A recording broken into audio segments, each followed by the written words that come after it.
tema hoje é a sutileza da normalização do divórcio. Então, vamos aprender, tá certo? Bom, não esquece, pessoal, deixa aí a sua curtida, tá bom? Comenta abaixo, porque esse é um tema muito, assim, delicado, é um tema, assim, muito polêmico também, né? Bom, mas vamos ver aí o que é que esse estudo, né, dessa revista traz aí pra gente, tá ok? Então, vamos lá. Nosso textuário é: assim não são mais dois, mas uma só carne. Portanto, o que Deus ajuntou, não separe o homem. Mateus 19:6. A nossa verdade prática. O padrão bíblico para o casamento é que ele seja heterossexual, monogâmico e indissolúvel. A nossa leitura bíblica em classe. Nós temos aqui o texto 19, de 1 a 9. E aconteceu que, concluindo Jesus esses discursos, saiu da Galiléia e dirigiu-se aos confins da Judéia, além do Jordão, e seguiram-no muitas gentes e curou-as ali. Então chegaram ao pé dele os fariseus, tentando-o e dizendo-lhe: é lícito ao homem repudiar sua mulher por qualquer motivo? Ele, porém, respondendo, disse-lhes: não tendes lido que no princípio o Criador os fez macho e fêmea? E disse: portanto, deixará o homem pai e mãe e se unirá à sua mulher, e serão dois uma só carne? Assim não são mais dois, mas uma só carne. Portanto, que Deus ajuntou, não separe o homem. Disseram-lhes eles: então, por que mandou Moisés dar-lhe carta de divórcio e repudiá-la? Disse-lhes ele: Moisés, por causa da dureza do vosso coração, vos permitiu repudiar vossa mulher. Mas ao princípio não foi assim. Eu vos digo, porém, que qualquer que repudiar sua mulher, não sendo por causa de prostituição, e casar com outra, comete adultério. E o que casar com a repudiada também comete adultério. Bem, pessoal, então a gente já sabe, né, que o divórcio é, na verdade, a anulação absoluta da aliança conjugal. E assim, o que acontece é que os efeitos civis, eles também ficam anulados, ou seja, é como se você nunca tivesse casado, né? Não existe nenhum tipo de responsabilidade com aquela pessoa, né? Acabou, rompeu-se. E a depender da cultura, da questão religiosa, a depender da motivação, daquilo que levou esse casal a romper essa aliança, ou seja, o que pode acontecer é que eles podem vir ou não a se casar outra vez. Então, vai depender muito de algumas questões. Bom, o que nós vamos estudar aqui hoje é tanto no contexto bíblico e também no contexto contemporâneo. Então, é essa visão que nós vamos ter hoje. Então, pessoal, aqui eu destaquei a nossa introdução. O divórcio ele é entendido como um ato por meio do qual o casamento ele é dissolvido.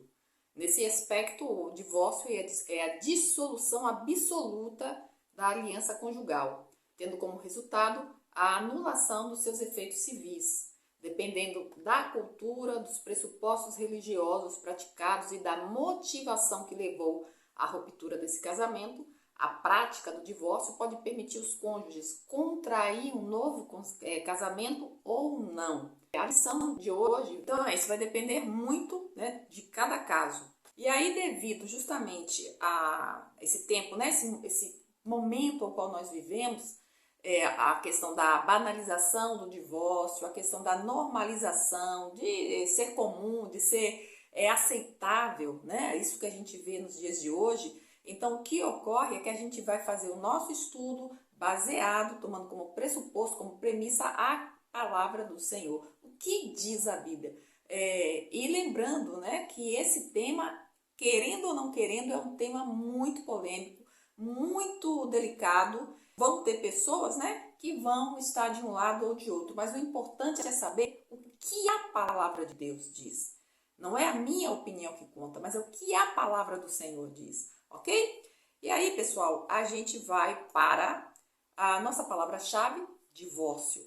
Vamos estudar aqui, né? Vamos dar aí ter uma visão do primeiro tema, que é o divórcio no contexto bíblico, e tendo aí como seus subtemas o divórcio no contexto do Antigo Testamento e também no contexto do Novo Testamento. É isso que a gente vai ver, ok? Então, veja que interessante. No Velho Testamento, lá em Gênesis, no iniciozinho, capítulo 1, verso 27, 28 e capítulo 22, de 22 a 25, e também os versículos de Deuteronômio 24, de 1 a 4, e também no profeta Malaquias. Bom, aqui nós vemos que a princípio de tudo, Deus era totalmente contrário. Ele é totalmente contrário. Não faz parte do plano de Deus essa questão do divórcio. Mas o que eu quero te dizer em relação a isso? É que no Velho Testamento, o que ocorria é que se tivesse aí um casal, né? Ali o casal, estão casadinhos, o que ocorria é que se o homem visse na mulher, e a expressão é alguma coisa feia, e existe uma palavra para isso, é uma expressão hebraica, eu não vou saber dizer para você, mas a ideia é algo que fosse feio, algo que ele não gostou, algo que, sabe, de alguma maneira levou ele a repudiar essa mulher. Então, veja a diferença. Essa mulher, então, seria, né, aí se daria esse divórcio, e aí a diferença é que nesse caso, essa mulher poderia se casar outra vez. E esse segundo casamento seria um casamento tido como um casamento legítimo. Ou seja, aquele divórcio não impedia ela de se casar outra vez, ser legitimado esse segundo, né, casamento, e também não era o motivo de adultério. Porque no caso aí, a gente sabe que se for por adultério, então ele é, no caso, aceitável, né? Como a gente lê na Bíblia. Mas no caso, no iniciozinho de tudo, ele tranquilamente, a mulher, né, era repudiada por coisa feia, devido a essa expressão hebraica, e poderia se casar novamente. Agora, olha que interessante, o homem não poderia se casar. Então aí ficava complicada essa situação, né? E aí a coisa foi caminhando. Veja aqui comigo em Malaquias 2,16 o que diz. Porque o Senhor, o Deus de Israel, diz que odeia o repúdio, e aquele que encobre a violência com a sua roupa, diz o Senhor dos Exércitos. Portanto, guardai-vos em vosso espírito, e não sejais desleais. Já nas culturas do Oriente, né, no tempo antigo, a mulher, esse casamento se dava através de... Era como se o homem fosse o dono dessa mulher. E se esse documento que registra esse casamento, esse relacionamento, se ele não fosse redigido, aquele homem não teria aquela mulher como sua esposa. Ou seja, era algo bem especificado no tempo antigo também. Ele não era uma coisa como nós vemos hoje, né? As pessoas até pela internet hoje se casam, não era assim, claro, evidentemente, mas os próprios pais eram aqueles que escolhia, né, o pretendente, ou seja, era um arranjo de casamento desde que aquele casal era criança. E ali você ficava amarrado, preso a esse relacionamento. Ou seja, a coisa foi, né, desenvolvendo cada tempo, cada época aí o seu formato, né? E aí esse casamento, você amando, não amando, ele era certo e ele era vitalício. Ele não podia de maneira nenhuma ser desfeito.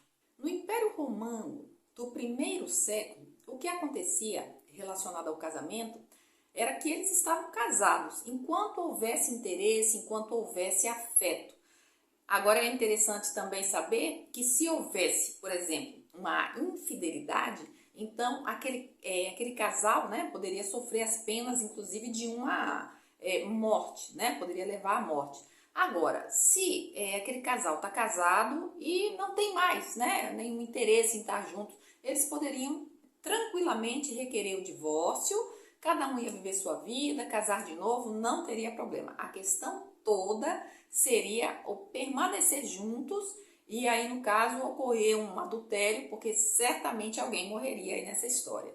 Mas, diferentemente disso, simplesmente, né, a pessoa podia pedir o divórcio e seguir com a sua vida tranquilamente. Isso no Império Romano. Então veja que o divórcio ele não foi instituído por Deus. Né? Na verdade, a gente sabe que a visão de Deus para o homem era uma visão muito mais alta. Não a visão medíocre que nós vivemos hoje, a qual nós estamos inseridos, mas o interesse de Deus era realmente uma relação de amor, de fidelidade, de aceitação. Só que o que acontece é que quando a gente vê em Hebreus, quando a gente vê algumas passagens que falam a respeito, ou seja, desde o tempo de Moisés, essa já era uma prática social que você percebe quando você lê, e essa expressão quando, né? Quando que seria a pessoa, né, receber uma carta de divórcio, um certificado, um documento, algo que está fazendo com que ela seja liberada. Então, seria como se fosse uma visão de que isso era aceitável na visão dos homens, mas sempre lembrando que de Deus não era aceitável. No Novo Testamento, continua essa mesma questão. Inclusive, os fariseus, a gente vê aí algumas questões dele colocando, né, Jesus com com esses religiosos, e sempre colocando de quem será a mulher, se um se casa, o outro morre, e aí vai, né, de quem é a esposa, com quem vai ficar. Então, a gente vê muito dessa questão quando Jesus fala que no céu não há casamento, né? Mas aí eles sempre estão colocando essa questão, mas não era um tema muito comentado, não era uma coisa que se falava muito a respeito. Bem, já no Novo Testamento, o que a gente vê é o seguinte: existiam duas escolas rabínicas, que é a Shammai e a Hillel. Essas duas escolas, elas entravam em uma certa controvérsia, justamente porque eles não sabiam, ficavam como se fosse não era algo que você podia bater o martelo, entende? Então, por exemplo, quando a gente vê esse texto que nós acabamos de ler, aqui da nossa lição, em Mateus e também em Marcos, há uma pequena, a gente percebe aí algumas diferenças. Por quê? Porque Jesus, nesse texto da lição, ele está dizendo que o divórcio, quando se trata, né, de algum motivo de infidelidade, de traição, não seria errado. Mas essa questão desse texto é isso que deixa claro. Agora, no texto de Marcos 10, a partir do 2, o que a gente observa, se você for ler, justamente, não é que os fariseus estão colocando a questão de ser lícito ou não. O que eles estão colocando é justamente, em algumas Bíblias não aparece essa expressão, né? Qual os motivos para que você possa repudiar a sua mulher, a sua esposa. Porque essa era a controvérsia, eles queriam saber de Jesus.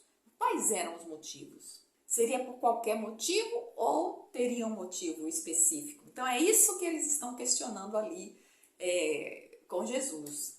E aí, gente, é interessante porque, como era justamente para Jesus tomar partido de um ou de outro, o Senhor, como a gente já sabe, ele não ficou nem de um lado nem do outro, mas ele trouxe ou reivindicou aquilo que a palavra do Senhor diz que era, como eu falei aqui em Gênesis, né, no início, tanto o capítulo 1, 27, como o capítulo 2. Então, querendo colocar o quê? Qual é o plano de Deus? O que foi que o Senhor estipulou? Né? Que ele criou o homem e ele criou a mulher. Também colocou que eles deixariam pai e mãe para se tornarem uma família. Então, o Senhor Jesus, ele trouxe não aquilo que era motivo de discussão, mas aquilo que a palavra de Deus fundamenta como a verdade. Então, ou seja, é assim que nós precisamos ver em qualquer que seja o tema, em qualquer que seja a cultura, em qualquer que seja o momento que nós estejamos vivendo. Sempre vai ter, ou sempre vão existir os partidos. Né? É esse, é aquele, a quem que você está seguindo. Não é seguir esse ou aquele, mas qual é o fundamento da palavra do Senhor. O que a palavra do Senhor ensina? O que a palavra do Senhor diz em relação a isso? Quando você se fundamenta na palavra de Deus, você não toma nenhum partido, nem outro partido.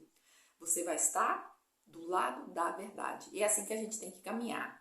Bem, a nossa sinopse o divórcio está presente tanto no Antigo quanto no Novo Testamento.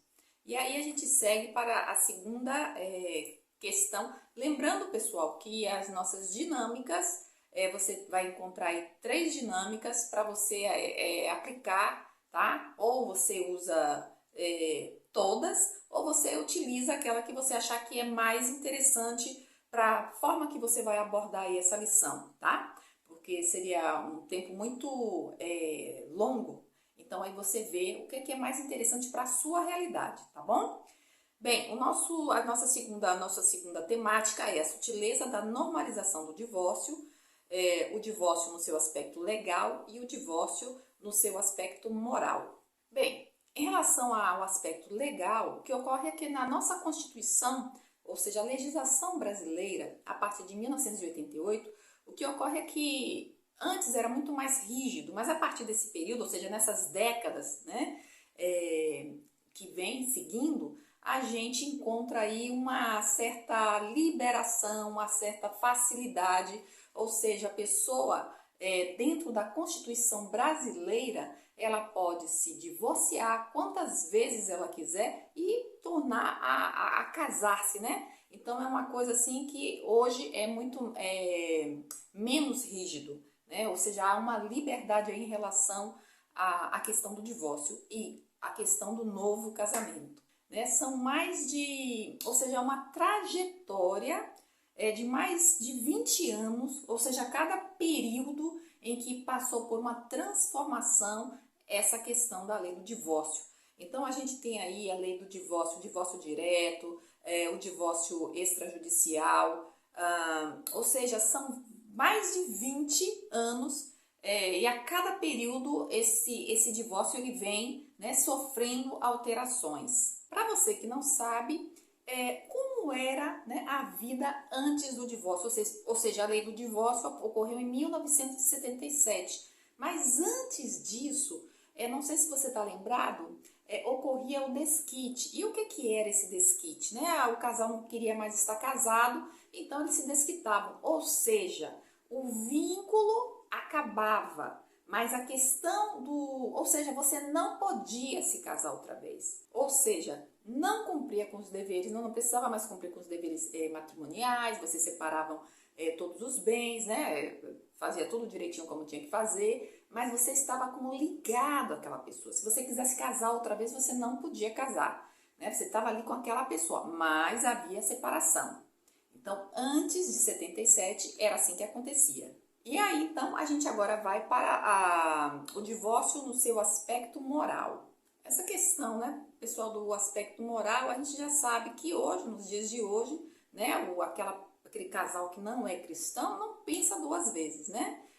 Olhou para uma pessoa mais bonita do que o seu cônjuge, né? Ou tem mais dinheiro do que o seu cônjuge, ou simplesmente já sabe aquela expressão, né? Que agora nós somos como irmãos, então, ou seja, tem tanto mais vínculo e não tem que estar mais juntos.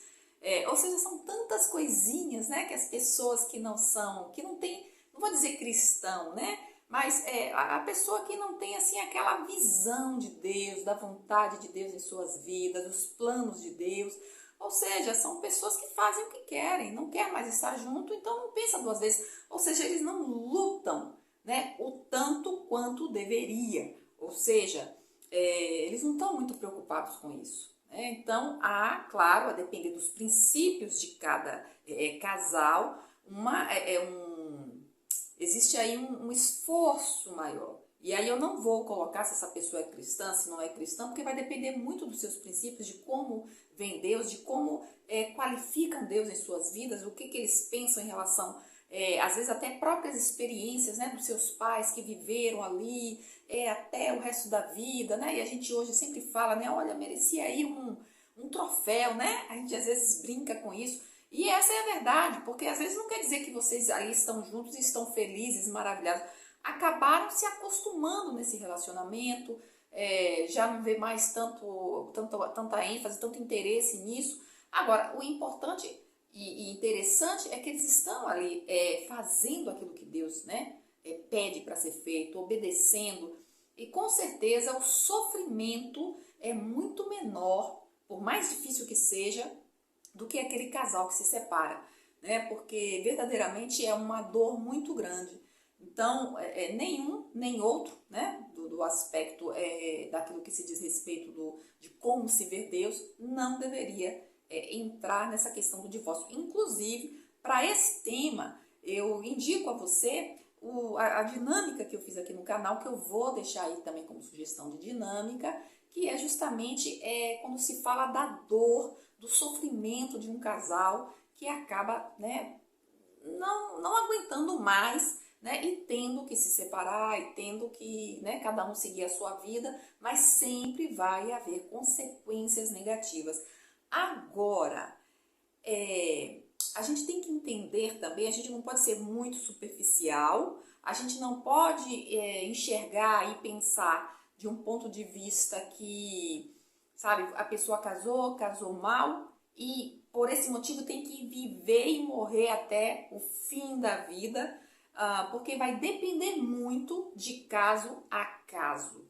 Então é algo que a gente não podemos ser irresponsáveis, né? Existe uma palavra específica para isso, mas talvez não fosse nem o caso de eu estar colocando isso aqui nessa lição, mas a gente tem que olhar muito o outro com amor, a gente tem que olhar muito aquele casal, aquele relacionamento, porque a gente sabe muito bem, né, como que são esses relacionamentos e a depender se é um relacionamento que coloca a vida do outro em risco, então a gente precisa repensar. Será que o Senhor Jesus gostaria que essa pessoa estivesse aí a ponto até de morrer? E alguns casais até chegam a essa questão.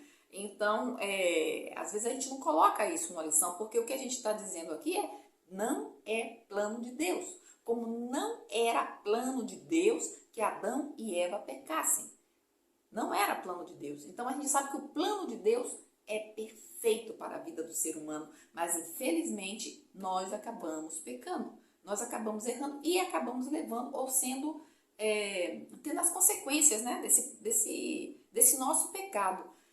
Então, isso eu tenho que colocar aqui, né? Então depende muito de caso a caso. Então não podemos ser levianos, não podemos ser irresponsáveis, precisamos ver caso a caso. Agora, claro, batendo sempre o martelo e dizendo, olha, não é plano de Deus e não se deve. Quanto mais você puder lutar, quanto mais você puder perdoar, quanto mais você puder estar aí tentando buscar um entendimento, segue adiante, porque com certeza Deus vai abençoar a sua vida, tá certo?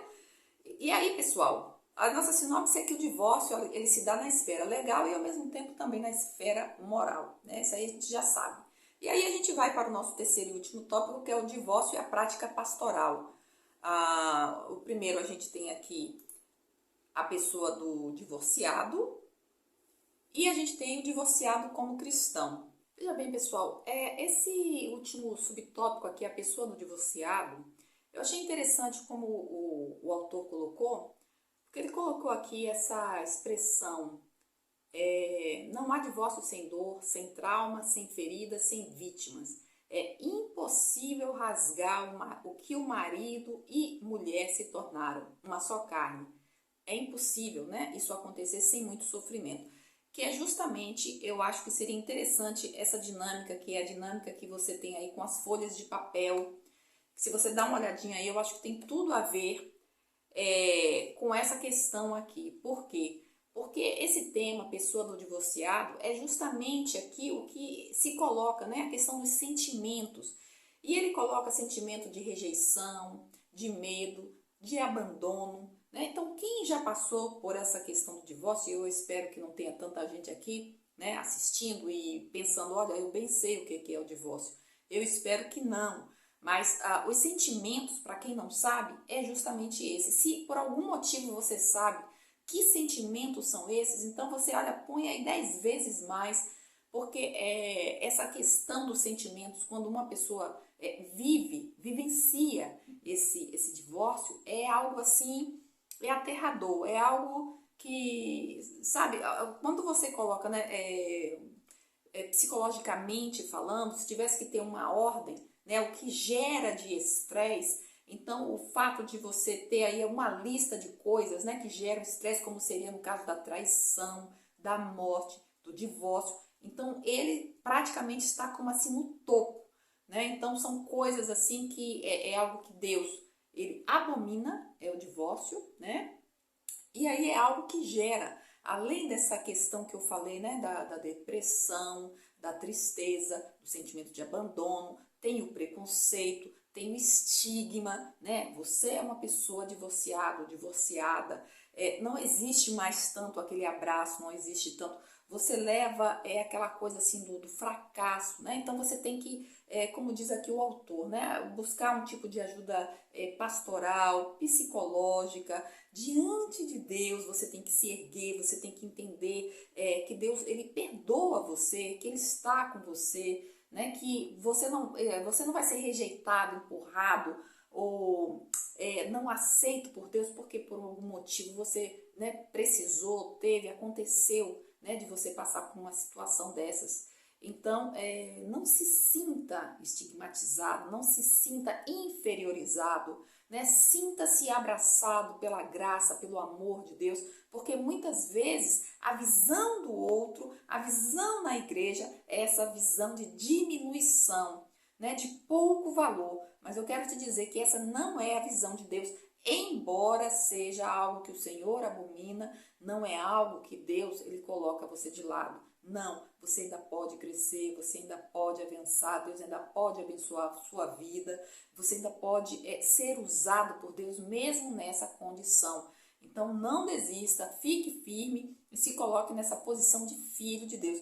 Por que eu estou dizendo isso? Porque tem muita gente que ainda, com essa questão, com esse estigma, ainda sofre muito pela falta de compreensão das pessoas que estão ao redor. Né? Pessoas que às vezes pensam, e eu espero que nunca vivam essa questão, mas acham que elas não estão suscetíveis, porque ninguém quando casa pensando em divórcio, né? Uma pessoa que não conhece a Deus pode até casar se pensar, se der certo, maravilha, se não der certo, a gente divorcia e casa de novo, e assim vai, como a gente conhece, né? Pessoas aí, artistas que já casaram, já estão aí no 8º casamento e seguindo. Mas nós não somos assim porque nós conhecemos ao Senhor e nós sabemos qual é o plano de Deus para nossas vidas. Então, pessoal, a gente vai para o nosso segundo, né? O nosso segundo e último subtópico, que é o divorciado como cristão. Esse segundo tópico aqui, e último, tem muito a ver com isso que eu falei agora, né? Porque o autor ele coloca assim, olha, acerca de quem passou por um processo de divórcio, diz respeito à sua condição de membro da igreja. Ou seja, está colocando aí essa questão da pessoa divorciada que está no seio da igreja, né? Que convive ali com os irmãos da igreja, né? Então, talvez esse seja um dos principais desafios pastorais hoje.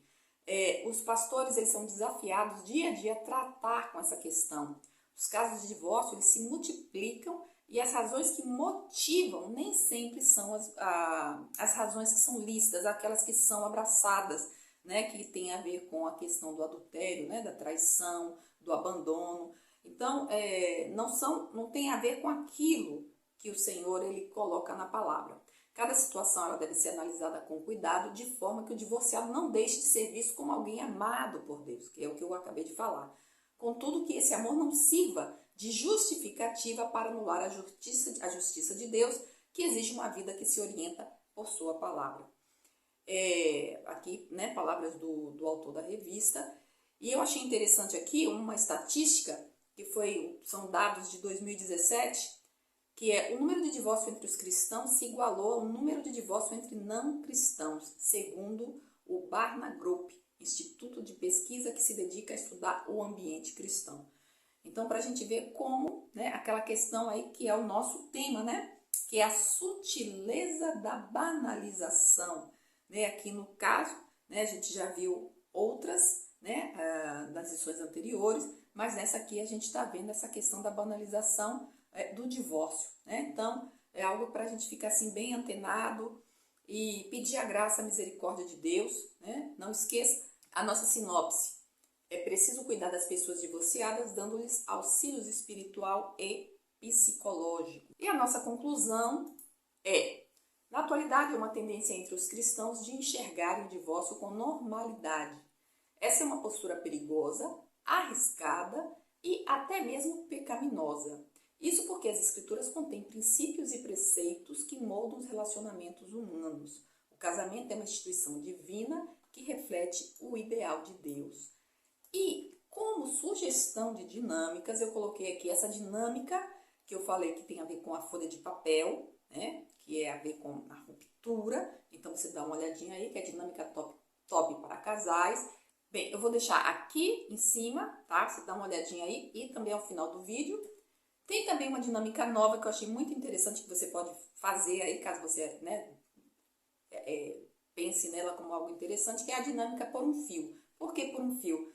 Porque normalmente quando se fala de divórcio, é um casal que está por um fio, né? Ele está nessa situação de, basicamente, pode a qualquer momento se romper, mas não é o que se espera, não é o que a gente quer, né, para um relacionamento. Então, dá uma olhadinha aí, que eu acho que você vai gostar, bem interessante, tá?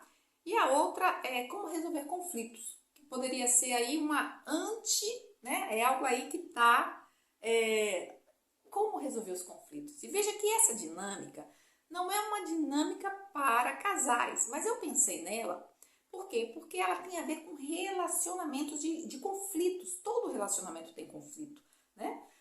Seja entre amigos, seja entre família, pai, filho, marido, mulher, no trabalho. Então, ou seja, dá uma olhada, ela é uma dinâmica divertida. Eu acho que tem bem assim, eu acho que você vai se divertir e aí você também pode, ou seja, como eu falei, né? Não precisa usar as três, porque senão você vai perder todo o seu tempo aí, né, de debate. Você viu que eu fiz uma lição muito rápida, né, falando aqui. E aí você escolhe uma delas, sabendo que essa terceira ela é um pouco mais alegre. E a ordem, né, que eu coloquei primeiro, segundo e terceiro, não quer dizer que tem a ver com os temas, tá? Você teria que dar uma olhadinha e ver o que é que se adequa à sua realidade e a cada tópico, de como você vai conduzir. Essa última, como resolver os conflitos, você pode usar em qualquer momento, com qualquer relacionamento. Ok, pessoal?